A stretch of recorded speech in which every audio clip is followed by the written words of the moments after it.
నమస్కారం, వార్తలకు స్వాగతం. ముందుగా ముఖ్యాంశాలు. శ్రీ కనకదుర్గ అమ్మవారిని దర్శించుకున్న ముఖ్యమంత్రి నారా చంద్రబాబు నాయుడు రాష్ట్ర దేశ ప్రజలు సుభిక్షంగా ఉండాలని చెల్లించుకున్న మొక్కులు. వైఎస్ఆర్సీపీ ఎమ్మెల్సీలతో ముఖ్యమంత్రి వైఎస్ జగన్ సమావేశం. 5 ఏళ్ల తర్వాత మళ్లీ అధికారంలోకి వస్తామని ధీమా వ్యక్తం. శ్రీ కనకదుర్గ అమ్మవారిని దర్శించుకున్నారు ముఖ్యమంత్రి నారా చంద్రబాబు నాయుడు. ఈ సందర్భంగా రాష్ట్ర దేశ ప్రజలు సుభిక్షంగా ఉండాలని మొక్కులు చెల్లించుకున్నారు.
వైఎస్ఆర్సీపీ ఎమ్మెల్సీలతో తన క్యాంపు కార్యాలయంలో సమావేశమైన వైఎస్ఆర్సీపీ అధ్యక్షుడు మాజీ ముఖ్యమంత్రి వైఎస్ జగన్ ఈ సందర్భంగా వారితో ముచ్చటించారు.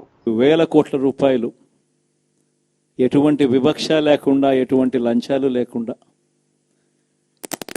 ఏ నెలలో ఏమిస్తామో అని ముందే చెప్పి క్యాలెండర్ ప్రకటించి ఆ నెలలో అది తప్పకుండా ప్రతి సంవత్సరం తూచా తప్పకుండా ప్రతి సంవత్సరం అది జరిగేట్టుగా చేస్తూ ఏకంగా 2,70,000 కోట్ల రూపాయల వివిధ పథకాల ద్వారా మాట తప్పకుండా జరగడం కూడా గతంలో ఎప్పుడూ కూడా చూడలేదు, జరగలేదు. ఇవన్నీ కూడా నేను ఏదైతే చెప్తా ఉన్నానో ఇవన్నీ ఎప్పుడూ చూడని మార్పులు, గతంలో ఎప్పుడూ జరగని సంస్కరణలు. విద్యారంగంలో అయితేనేమి, వైద్య రంగంలో అయితేనేమి, వ్యవసాయ రంగంలో అయితేనేమి, సామాజిక న్యాయం అంశంలో అయితేనేమి, మహిళా సాధికారత అంశంలో అయితేనేమి, గవర్నెన్స్ విషయంలో అయితేనేమి ఎప్పుడు జరగని చూడని సంస్కరణలను కూడా తీసుకొచ్చాం. ఇవన్నీ నేను ఏదైతే చెప్తా ఉన్నానో ఇవన్నీ మనం చేసి చూపించి ప్రజల మన్ననలు పొందిన తర్వాతే ఎన్నికలకు వెళ్ళాం. ఎన్నికల్లో ఏమైందో తెలీదు.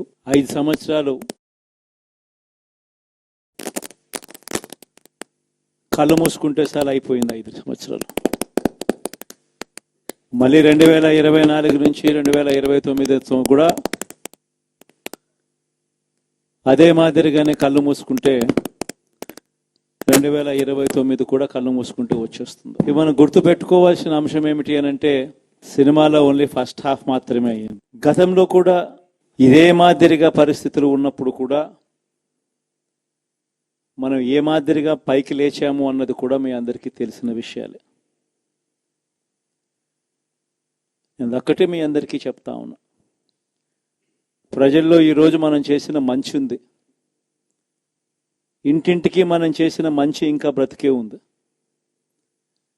ప్రజల్లో ఈరోజు మనం చేసిన పాలన మీద విశ్వసనీయత అనే పదానికి అర్థం ఈ రోజుకి కూడా ప్రజల్లో ఉంది. గడప గడపకు మనం చేసిన మంచి ఇంకా ప్రజల్లో బతికే ఉంది.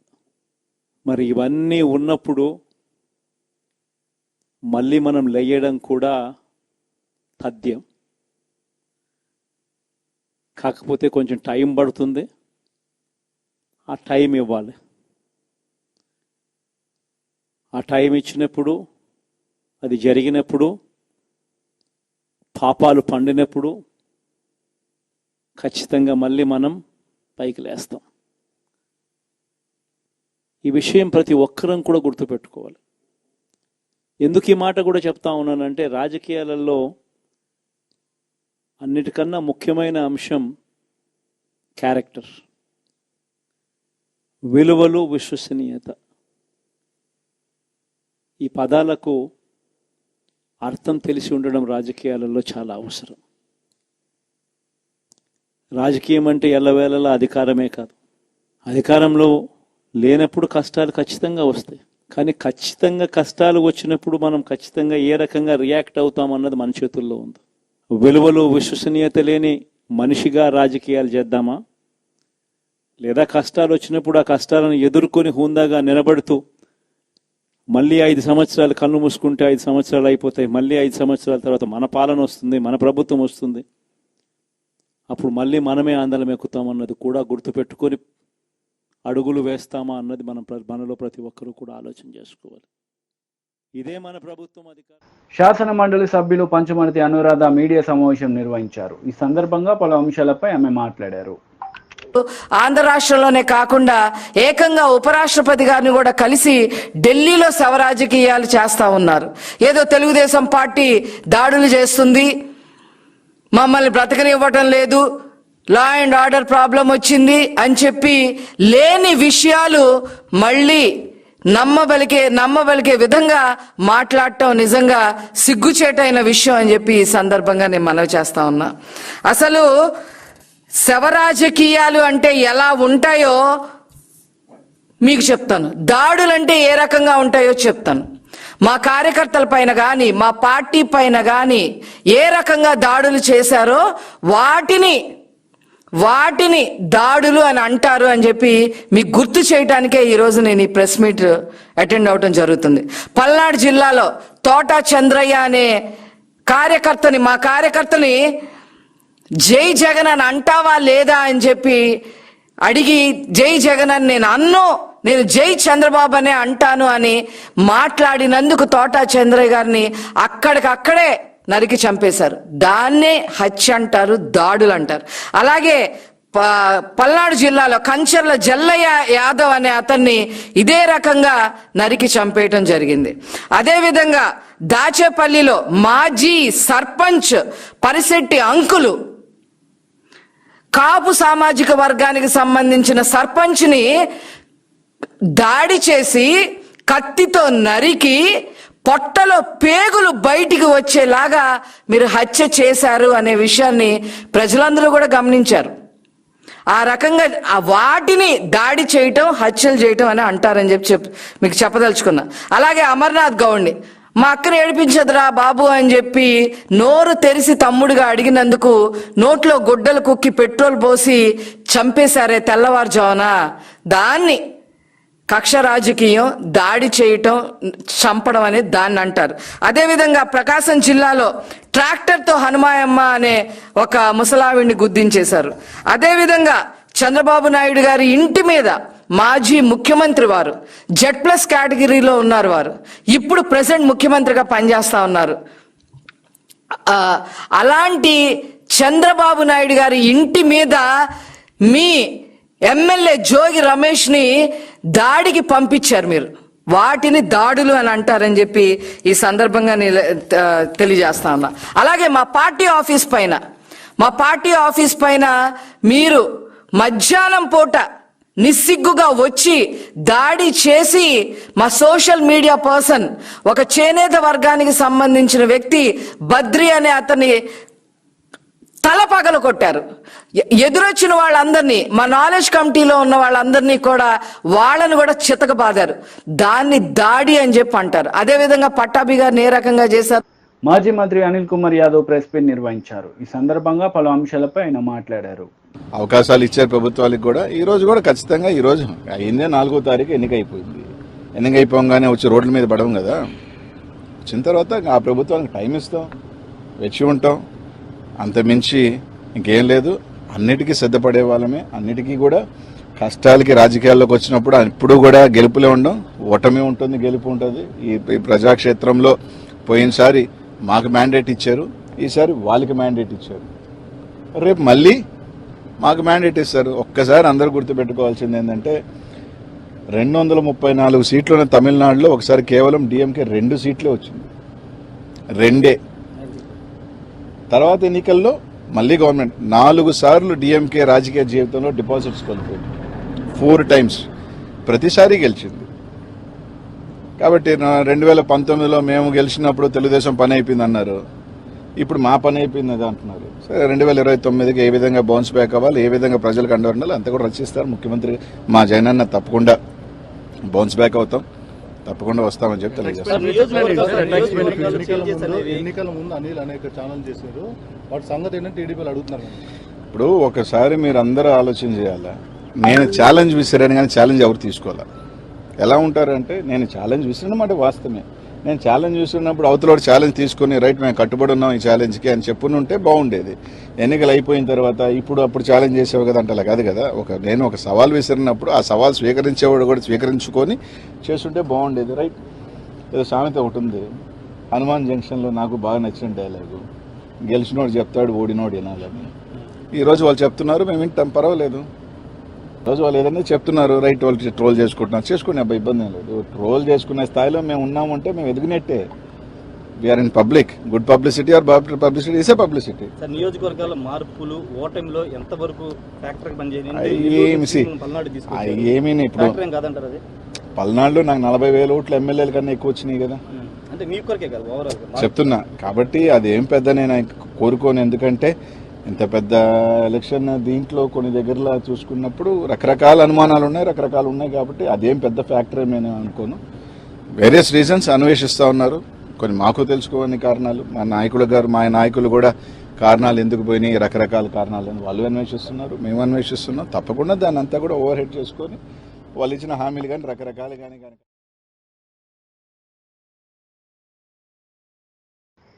ఆర్ కృష్ణయ్య ప్రెస్ మీట్ నిర్వహించారు. ఈ సందర్భంగా పలు అంశాలపై ఆయన మాట్లాడారు.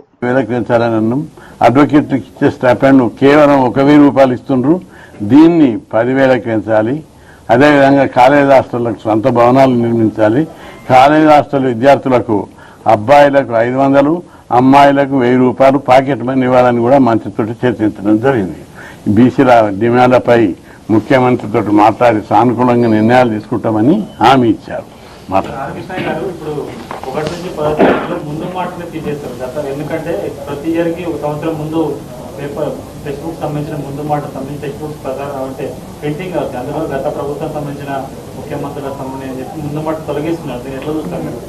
అంటే ఎవరు గవర్నమెంట్ ఉంటే వాళ్ళు ఉంటుంది కదా, చాలా జనరల్గా ఉంటుంది. పక్క స్టేట్లో మొత్తం పాత పుస్తకాలు ఇవ్వని చెప్పారు కదా, ఇప్పుడు కొత్త గవర్నమెంట్ వచ్చింది, ఈ గవర్నమెంట్కి తగ్గట్టు ముందు మాట ఉంటుంది.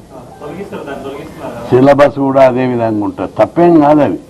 అప్పుడు కూడా పాత గవర్నమెంట్ కూడా సిస్టమేటిక్గా లేదు, బీసీ ఉద్యమం గురించి లేదు, ఒట్టి తెలంగాణ ఉద్యమం గురించి రాసిరు కానీ దళిత ఉద్యమం గురించి కానీ మహిళా ఉద్యమాల గురించి రాయలేదు. అవన్నిటిని తొక్కిపెట్టారు.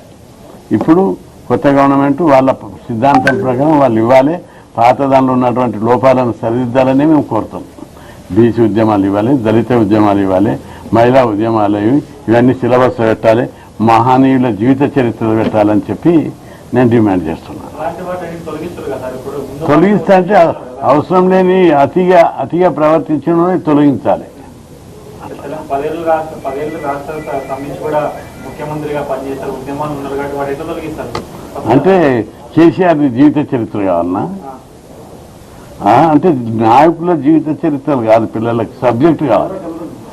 పిల్లలకు సబ్జెక్టు జ్ఞానం బోధించే సబ్జెక్టు కావాలి, దాన్ని పెట్టమని అడుగుతాం తప్ప రాజకీయ నాయకుల జీవిత చరిత్రలు పెద్ద ఆదర్శవంతంగా ఉంటే పెట్టవచ్చు. కానీ మహాత్మా జ్యోతిరావు పూలేది పెట్టవచ్చు, అంబేద్కర్ది పెట్టవచ్చు, గాంధీది పెట్టవచ్చు, నెహ్రూది పెట్టవచ్చు. ఇట్లాంటి గొప్ప గొప్ప నాయకులై పెట్టాలి తప్ప స్థానిక నాయకులై ఎక్కడ ఏది దాని మీద నాకు ఇంకా డీటెయిల్స్ తెలియదు, చూసినాక నేను మాట్లాడుతాను దాని మీద. ఇప్పుడు నేను చెప్పిన యాంగిల్కే నేను కట్టుబడి ఉన్నా. మహాత్ములు దేశాని కోసం త్యాగం చేసిన నాయకులై తొలగించవద్దు. మెడికల్ కౌన్సిలింగ్ స్టార్ట్ అవుతుంది. అయితే గత 3 సంవత్సరాలుగా మెడికల్ కౌన్సిలింగ్ లోపల ఎస్సీ, ఎస్టీ, బీసీలకు అన్యాయం జరుగుతుంది. మెరిట్లో వచ్చినటువంటి అభ్యర్థులను రిజర్వేషన్లో పెడుతున్నారు. ఈ విధానం గతంలో సుప్రీంకోర్టు ఇచ్చిన తీర్పుకు లేదా 2001లో 550 జీవో స్టేట్ గవర్నమెంట్ జారీ చేసింది. అప్పటి దానికి విరుద్ధంగా ఈ రిజర్వేషన్లను బీసీ, ఎస్సీ, ఎస్టీ రిజర్వేషన్లకు తుంగల దొక్కి అన్యాయం చేస్తున్నారు. కాబట్టి వెంటనే ఆ జీవోను మార్చాలి. పాత జీవో ప్రకారం 550 జీవో ఉంది, ఆ జీవో ప్రకారం రిజర్వేషన్లు ఇంప్లిమెంట్ చేయాలని చెప్పి బీసీ సంక్షేమ శాఖ మంత్రితోటి చర్చలు జరపడం జరిగింది. అయితే దీని మూలంగా ఏటా 300 మంది బీసీ, ఎస్సీ, ఎస్టీ అభ్యర్థులకు ఎంబీబీఎస్ సీట్లు రాకుండా పోతుంది, అన్యాయం జరుగుతుంది. అందుకే దీన్ని సమూలంగా మార్చాలి. పాత జీవో 550 ఏదైతుందో అదే జీవో ప్రకారం ఇవ్వాలి అడ్మిషన్లు అని చెప్పి కోరడం జరిగింది. వాళ్ళు దాని మీద వెంటనే మంత్రి గారు స్పందించి ప్రిన్సిపల్ సెక్రటరీ గారిని పిలిపించి దీని మీద ఉన్నత స్థాయి బీసీ కమిషన్, ఎస్సీ కమిషన్ వాళ్ళను, హెల్త్ డిపార్ట్మెంట్ వాళ్ళని పిలిపించి చర్యలు తీసుకోవాలి, న్యాయం చేయాలి. రిజర్వేషన్లకు గతంలో ఎట్లున్నదో 550 జీవో ప్రకారం ఈ అడ్మిషన్లు జరపాలని చెప్పి ఆదేశాలు జారీ చేశారు. ఇదే సందర్భంగా మంత్రి గారికి ఇంకో విషయాన్ని కూడా, ఈ మధ్య ప్రభుత్వము గురుకుల రెసిడెన్షియల్ పాఠశాలను సెమీ రెసిడెన్షియల్ పాఠశాలలుగా మారుస్తాము, తల్లిదండ్రులకు పిల్లలకు సంబంధాలు లేకుండా పోతున్నాయని చెప్పారు. మేము అన్నాము సెమీ రెసిడెన్షియల్ పాఠశాలలుగా మార్చొద్దు.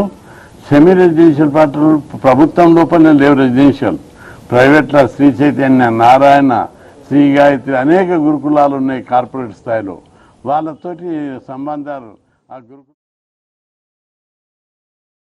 వార్తలు ముగించే ముందు ముఖ్యాంశాలు మరోసారి. శ్రీ కనకదుర్గ అమ్మవారిని దర్శించుకున్న ముఖ్యమంత్రి నారా చంద్రబాబు నాయుడు రాష్ట్ర దేశ ప్రజలు సుభిక్షంగా ఉండాలని చెల్లించుకున్న మొక్కులు.